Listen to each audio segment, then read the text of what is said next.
Welcome to our channel, where we focus on relationships and the challenges people face in everyday life. Today's video will dive into the ups and downs of managing a busy career while maintaining a strong relationship. Let's get started. As a journalist, my job often keeps me far away from home. I spend a lot of time traveling for different projects, which means I'm always on the move. I'm 31 years old and married to a wonderful man who's 34. We met during one of my work trips and instantly fell in love. We've been married for 4 years now, and after we got married, we moved into the house I inherited from my father. It's a special place that holds a lot of memories, and now it's where we've built our life together. Both my husband and I have demanding jobs, so we share the responsibilities of covering our expenses and bills equally. However, because of our busy work schedules, we rarely get to spend quality time together. We're often away from home for long hours, and by the time we get back, we're too tired to truly connect. This has led to some arguments here and there, mostly because we feel like we're missing out on being together. But over time, we've managed to resolve these disagreements, so there haven't been any major issues in our marriage. For a while now, we've been planning a much-needed trip to reconnect and unwind. Unfortunately, our busy schedules kept getting in the way, especially because my work was really hectic. I had to move from one city to another for various assignments, so our road trip plans kept being pushed back. We had this idea in mind to take a road trip to a distant city, stay at a nice hotel, and then return home after 3 days. We promised each other that the moment we found a little free time, we would finally go on this trip. We even saved up some extra money so that we could treat ourselves to a stay at a 5-star luxury hotel and enjoy fancy dinners. Finally, the moment came. I got an opportunity to return to my hometown for work, and I managed to apply for a 4-day holiday. I was thrilled. I packed all the essentials, and my husband and I set off on the road trip we had been eagerly waiting for. The excitement was real as we started our journey. We took turns driving, played our favorite songs, and spent the drive laughing and talking about everything under the sun. It felt like we were finally able to let go of all the stress and enjoy each other's company. It was one of those moments that made me feel like life couldn't get any better. After a long drive, we finally reached our destination and checked into the hotel. Luckily, we had booked our room online in advance, so everything was ready when we arrived. We were both so excited to spend this time together and create new memories, not knowing what surprises life had in store for us. We arrived at our hotel room, feeling exhausted from the long journey, but excited for the time we were finally going to spend together. After freshening up, we got dressed and decided to head down to the hotel's restaurant for dinner. The atmosphere was perfect, and we were both in great spirits. As we sat there, enjoying our meal, we talked about all the lovely memories we had shared over the years. It felt like everything was falling into place, and the evening was blissful. We were both so happy to be there, just the two of us, away from all the stress of daily life. Once dinner was over, we were too tired to do much else, so we headed back to our room and went straight to bed. I remember thinking how perfect the day had been as I drifted off to sleep, grateful for this rare moment of peace. The next morning, when I woke up, something felt off. I reached out to the side of the bed where my husband had been sleeping, but he wasn't there. At first, I thought he might have gone to the bathroom, so I waited for him to come back. But after a while, it felt like he was taking far too long. I started to worry, so I got up and knocked on the bathroom door. There was no response. My heart started to race, and I felt a knot forming in my stomach. I slowly turned the knob and opened the door, but to my shock, the bathroom was empty. My husband wasn't there. Panic started to set in as I quickly got dressed and rushed out of the room to look for him. I tried calling his phone, but the call wouldn't go through. His number was unreachable. My mind began racing with all kinds of terrible thoughts. Where could he have gone? Why wasn't he answering? I was so scared that I started asking random people in the hotel if they had seen him. I even checked with the front desk, hoping he might have gone out for a quick errand, but no one had any information. Growing more anxious by the minute, I ran to check the rental car we had parked outside the hotel. To my horror, the car was gone. My mind was spinning. Did he leave without telling me? What was happening? I thought maybe it was best to wait in the room, thinking he might return soon, but I couldn't calm myself down. The anxiety was eating me up inside, so I decided to leave the hotel and continue looking for him. With very little cash on me and no idea where to go, I somehow managed to find a way to get back home, hoping I would find answers there. When I finally reached home, I noticed that the door was already unlocked. My heart was pounding in my chest as I cautiously stepped inside, not knowing what to expect. As I entered the house, I saw my husband lying on the floor, crying and struggling to breathe. Around him, there were broken photo frames and shattered flower vases scattered all over the floor. The sight was so chaotic and confusing that I didn't know what to think.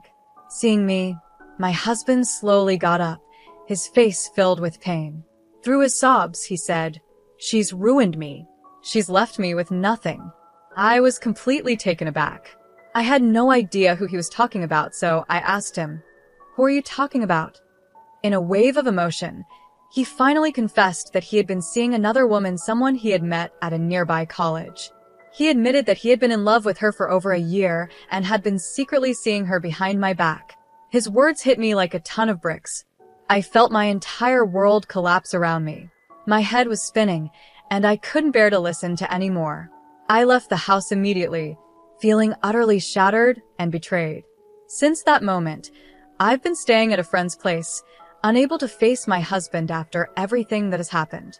When I finally collected myself enough to confront him, he had the nerve to blame me for his affair.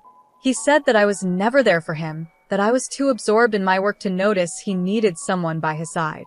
He claimed I was too focused on my career, saying I had no real value for our relationship. Hearing those words only made the betrayal cut deeper. How could he say that? How could he blame me for his own choices? I had always thought we were a team, but now I feel like I never really knew him at all. I just can't wrap my head around this. How could the man I fought for, the man I stood up to my parents for, be the same person who betrayed me like this? I argued with my family to marry him because I believed in our love, believed he was the one I wanted to spend my life with. Every part of my life revolved around him. I cared about him so deeply and put my whole heart into making our relationship work. While I was giving everything to our marriage, he was off with someone else, someone much younger, being intimate with her while I was completely unaware. What makes it even worse is the thought that our house, our bedroom, was being used behind my back when I wasn't home. Just imagining that freaks me out. How could I have been so blind? Looking back now, I realized there were small signs, tiny hints here and there that something was wrong, but I never gave them enough attention. I ignored the gut feelings and trusted him completely. Now, I feel like such a fool. I can't even look at myself in the mirror because I feel like I was being played this whole time, like I was a clown in this twisted game. And to think, he had the audacity to confess everything to my face. He told me that he fell in love with this other girl, a girl who ended up leaving him for someone else. Now he's sitting here, heartbroken, crying about his loss, as if that's supposed to make me feel sorry for him. How can I even process this? How could he tell me he loved someone else while still being married to me? And now, he's heartbroken because she left him? The whole situation is so absurd that I can't even comprehend it. So, here's the latest update on my situation. My husband came to me recently, begging me to take him back. He's claiming that he made a huge mistake and that he's ashamed of what he did. He keeps saying that everything that happened was just a terrible blunder and he never intended to hurt me. But while he's apologizing, he has the nerve to tell me that I'm partly to blame for all of this. According to him, if I had been more aware or vigilant, I could have figured out his affair much earlier. He even had the audacity to say that it was my carelessness and lack of attention that drove him to cheat. He says he needed more love and attention while I was busy with work, and that's why he turned to someone else. It's unbelievable. Even if I had been absent or preoccupied with my career, does that justify his actions? How can he try to pin the blame on me when he's the one who made the decision to be unfaithful? And if he really loved this other girl, how can he now sit here and say he's heartbroken because she left him? It makes no sense. His apologies, his begging, it all feels so hollow. Now, he's saying we should try to fix our marriage, that we can work on things and make them better. But how can I see a future with someone who has betrayed me like this? How can I rebuild trust after everything he's done? I knew deep down that I couldn't continue living this lie, so I finally gathered the strength to file for divorce. I refused to spend the rest of my life with a man who has treated me so poorly and broken my trust. As soon as he found out that I had filed for divorce, he went completely off the rails. He started acting irrationally, calling me nonstop even though I refused to answer. When I didn't pick up, he took it a step further, calling my friends, my parents, even some of my coworkers, trying to turn them against me. He's been telling everyone that I was never really committed to the marriage, that I was always looking for a way out. He's trying to paint me as the one who was at fault, when in reality, it's him who destroyed everything. I can't believe this is my reality. The man I once trusted with my heart, the man I fought so hard for, has turned into a person I barely recognize. His actions have shown me that he's not the man I thought he was, and I know now that staying in this marriage would only bring me more pain. I deserve better than this, and I'm determined to move forward and rebuild my life without him. When I finally have a small reason to stand up for myself, he accuses me of creating a mountain out of a molehill. As if that wasn't enough, he's also questioning my character now. He's been telling people that I work with male colleagues and travel with them, implying that I'm somehow untrustworthy. Hearing this broke my heart into a million pieces. How could he say such things about me? I've always been respectful, always honored our relationship, and never gave him a reason to doubt me. Yet, here he is, tearing me down and attacking my character, all because I dared to stand up to him. I can't believe this is the same man I fell in love with, the man I fought so hard to marry. He used to be my whole world, someone I thought about constantly, someone I built my life around. But now, it feels like he's become a stranger. How could he stoop so low as to insult me like this? He doesn't even think before speaking these hurtful things. To make matters worse, my parents called me, asking me to reconsider my decision to divorce him. They believe that, in every way, we are perfect for each other, and that I should give him another chance. They're worried about what my life will look like after the divorce. They think I'll be the one to suffer while he moves on and finds another woman, just like he did before. But the truth is, I don't care anymore. He could find himself 3 new women, for all I care, and it wouldn't make a difference to me. There's no room for him in my life anymore. I don't understand why my parents want me to stay stuck in this toxic situation with a man who has proven himself to be immature and unfaithful. I'm a well-established woman. I have a good job, a stable income, and I own my house. Why should I compromise and give him another chance after everything he's done?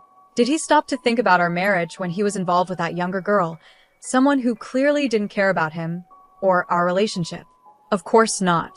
So, why should I be expected to overlook it now? My friend supports me completely and has told me she will stand by me no matter what decision I make. Her support means everything to me, and it helps remind me that I deserve better.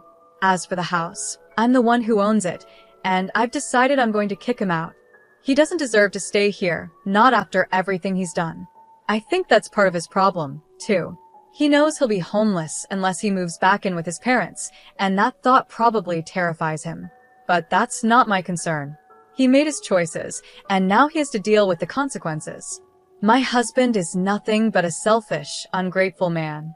He had a loving wife who built a career, owned a home, and worked hard to keep the marriage alive, yet he still betrayed me. Just because I was busy with work and away for some time, that didn't give him the right to do whatever he wanted behind my back. It doesn't excuse his behavior, and he knows that. Even now, after everything, he still isn't truly ashamed of what he's done. He's still asking for reconciliation, as if things can go back to the way they were. But he never stops blaming me, saying I should have known what was happening. How could I have known? I trusted him completely, and he took advantage of that trust. Looking back, I feel sorry for myself. During that road trip, I honestly thought everything was perfect. I thought we were finally getting back to a good place in our marriage.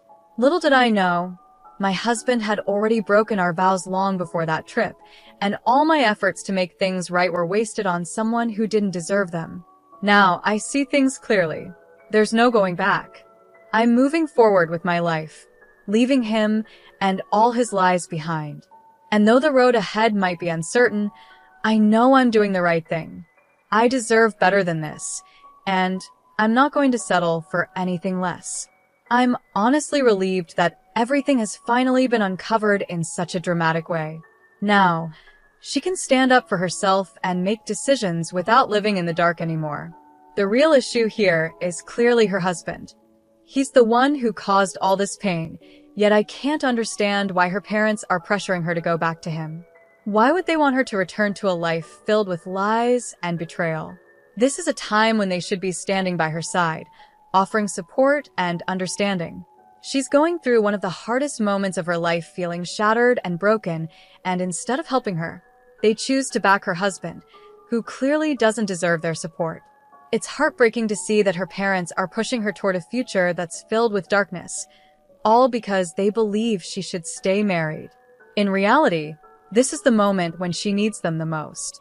She's in a fragile state, trying to find her strength again, and it's painful that her own family is siding with her husband, the very person who betrayed her. She shouldn't be pressured or made to feel guilty for wanting to leave someone who doesn't value or respect her. She's a strong, independent woman who can take care of herself. She earns her own living, has the means to afford a life without him, and is confident in her decision to move on. I truly believe she'll lead a much better life without that shameless cheater dragging her down. I admire her for her courage in choosing to walk away, despite the pressure from her parents. She knows what's best for her, and she's not willing to compromise her happiness any longer. One person who deserves a lot of appreciation in this situation is her friend. Not only did her friend open up her home and take care of her while she stayed there, but she also supported her in her decision to separate from her husband. That's what real friendship looks like, being there when someone needs you the most and offering a helping hand when life gets tough. In this case, her friend is acting more like a family member than her own parents, who seem to be trying to push her back into a miserable situation. Meanwhile, her family, instead of offering love and support, seems determined to push her into a hellhole by making her go back to her cheating husband. It's shocking that her friend is the one acting with more care and compassion, while her parents seem to be blinded by their desire to see her stay in a marriage that's clearly broken. Sometimes, friends can feel more like family than your own relatives, and this is one of those moments. Switching gears to a different issue, I've been dealing with a problem at home that's been bothering me for a while now. Ever since our daughter was born, my wife has developed this unhealthy habit of buying way too many clothes and toys for her. Our daughter is only 5 months old, yet my wife is already buying clothes for her that go up to 2-year-old. As a stay-at-home dad, I'm the one doing most of the baby-related work, so I know firsthand that we don't even change our daughter that often during the day. She barely wears half of the clothes my wife buys for her, and I honestly don't see the need to keep hoarding all these outfits that we won't use. Instead of spending money on things our daughter doesn't need right now, I think that money could be used for more important things, like saving for her future preschool fees or even just adding to our savings for emergencies. The problem is, my wife doesn't seem to see it the same way. After she finishes work and helps with the house chores, she goes straight to her phone and starts browsing online, especially on Amazon. She orders these baby clothes in bulk without a second thought, and she doesn't even talk to me about it. Some of the clothes she buys are from high-end brands, which we don't need, and I've been too afraid to let our daughter wear them in case she stains or ruins them. It's frustrating because at the end of the day, our daughter is going to grow out of these clothes within the year, and all that money is being wasted. It's not like these outfits can be repurposed or used for long, so what's the point? I decided to take matters into my own hands and gave away some of the clothes designed for ages 8 months and above. I passed a few along to my sister, who also has a baby girl, and donated the rest to a local charity that helps single mothers. I feel like it was the right decision. Our daughter already has more than enough clothes to last her a year, and we don't need any more. It's hard to understand why my wife feels the need to keep buying more when we already have plenty. At this point, it's better to put that money towards something that will actually benefit our daughter in the long run, like her education or savings for her future. But for now, at least I've cleared some space and helped others in need with the clothes that we won't be using. I wasn't planning to tell my wife about what I had done until things took an unexpected turn at a recent family gathering. My sister was there with her little girl, and as fate would have it, my niece was wearing some of the very clothes my wife had bought for our daughter. When my wife noticed, she immediately confronted my sister and found out the truth that I had given those clothes away. My wife was furious when she realized what had happened. Looking back, I can understand why she was upset. Maybe I'm the one to blame here. I should have asked for her permission before giving the clothes away, or, at the very least, I could have tried to resell them to get some money back. But deep down, I knew she wouldn't agree with that idea. That's why I felt like I had no choice but to make a tough decision on my own. From my point of view, those clothes were better off with someone who actually needed them. Our daughter already had more clothes than she could wear, and there was no point in keeping more that she'd likely outgrow before getting a chance to wear them. I tried explaining this to my wife, but even after apologizing and sharing my reasoning, she's still upset with me. I just wish she would stop this pattern of impulse buying clothes for our daughter, especially since I've talked to her about it several times before. It's not that I don't appreciate her wanting the best for our little one, but the constant buying is unnecessary when we already have so much. To clarify, my wife is responsible with our finances in other areas. She pays all the bills and expenses on time, so we don't have any issues there. But I'm concerned that her impulse buying could eventually put a strain on her earnings. The money she spends on extra baby clothes could instead be going into our joint savings account, helping us build a more secure financial future. Some people might say I'm the a-hole in this situation, and maybe they're right. I can see how giving away the clothes without telling her wasn't the best approach. But at the same time, I genuinely believed I was making a practical decision. Our daughter is only 5 months old, and babies grow quickly. The clothes I gave away were for ages 8 months and older, but we already had plenty for her to wear. I figured it made more sense to give them to someone who needed them, rather than just letting them sit there unused.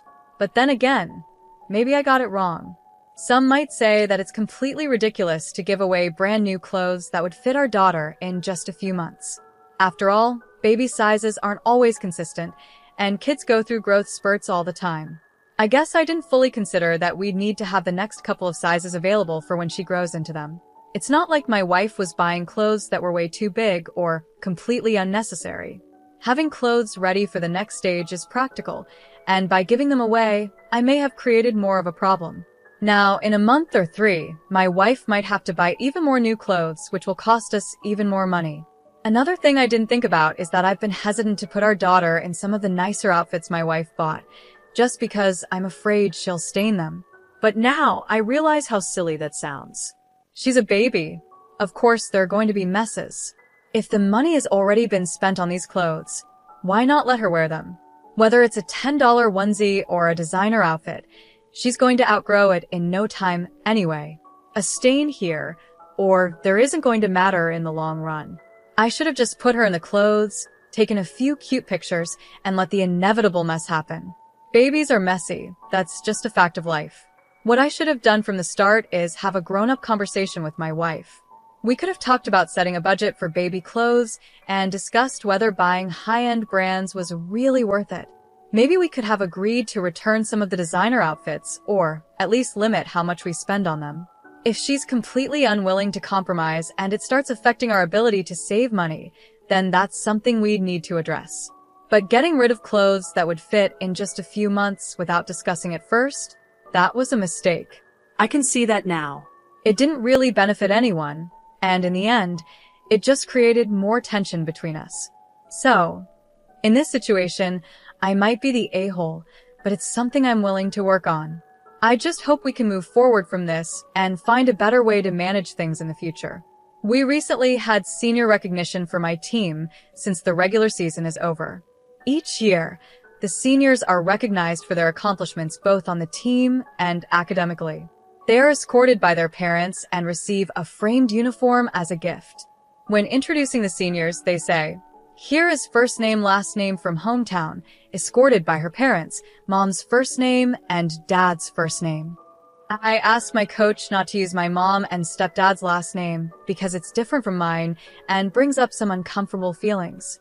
I'm 25, and I asked my mom and stepdad to escort me since they were there for me almost every day of my childhood. They supported me through the good and bad times, even when I was a difficult teenager. My stepdad stuck by me and loved me, even though I didn't like him at first because he wasn't my biological dad. I thought it was impossible for him to love me as much as he loves my half-siblings, but he always did. To me, they're not half-siblings, they're just my siblings. On the other hand, my dad, stepmom, and half-siblings lived in another state. I saw them during some school breaks and holidays, but once I started practicing every day, I saw them less. My dad and stepmom would visit me once a month, but my stepmom always seemed upset that my dad would spend time with just me during those visits. My dad and stepmom came to my last competition of the regular season. I hadn't told my dad it was senior recognition because I didn't know he was going to show up. When they found out, my dad was sad and my stepmom got upset. I told them both that they are part-time parents and that it didn't make sense for them to expect credit for raising me or supporting my athletic career when they lived so far away. Later, my dad called me crying, which is rare for him. He told me how much he loves me and how hard it was for him to be away. My stepmom just lectured me, saying they did their best by visiting once a month. Now, I feel a little guilty for not telling my dad about the recognition and for yelling at him. But my theory about my stepmom not wanting me to have my dad's attention all to myself still feels true. I don't think I'm in the wrong here. I also imagine that my half-siblings might feel the same way about my dad choosing me and my mom over them when we were younger. I was a baby and didn't understand what was happening, but looking back, I can see he didn't treat them fairly. After asking my parents some vague questions, I'm pretty sure it was mostly my mom's influence, about 80%, and 20% my dad's fear of causing problems or conflict. If you want a relationship with your dad, I'd suggest directly asking him why he hasn't been around, and whether it was because of your stepmom.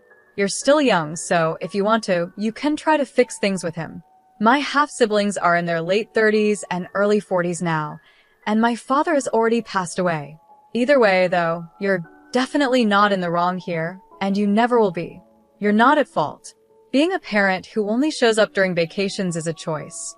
If your kids are important to you, you do everything you can to be part of their lives. Your dad chose not to be involved, and from the sound of it, your stepmom encouraged that choice.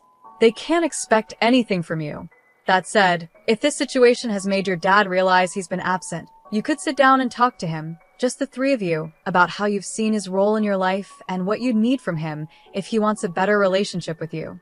But that decision is 99% up to you.